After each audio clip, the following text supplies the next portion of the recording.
The mountains beckoned. A solo hike, a chance to escape. Mark, an experienced hiker, craved the solitude. He chose an unmarked trail, eager for a challenge. The air was crisp, the sun warm. Birds chirped, a gentle breeze rustled the leaves. He smiled at peace.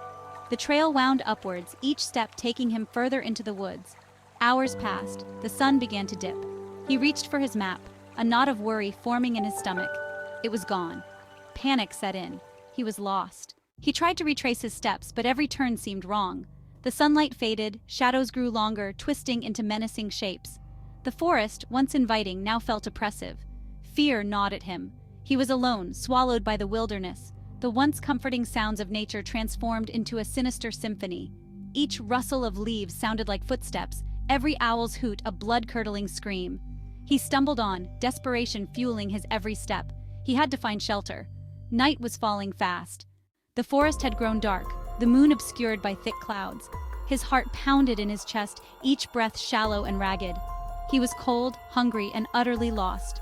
Just when hope began to dwindle, he saw it. A faint light flickered in the distance. He stumbled towards it, his legs heavy with exhaustion.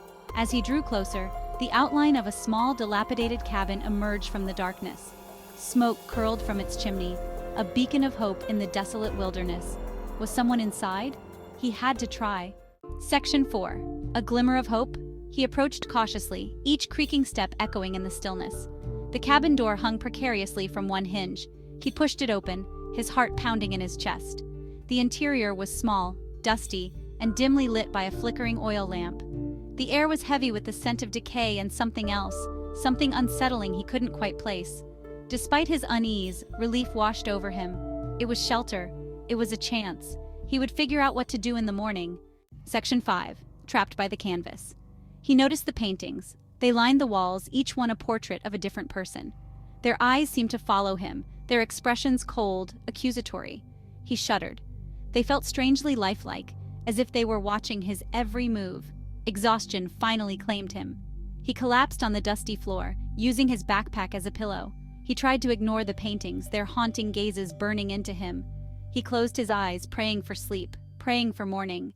Section 6. A window to terror. Sunlight streamed through the windows, rousing him from a restless sleep.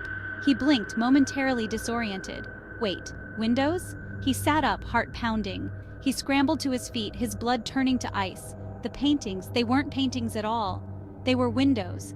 And staring back at him, their faces contorted in grotesque expressions, were the subjects of those portraits. He was surrounded, trapped.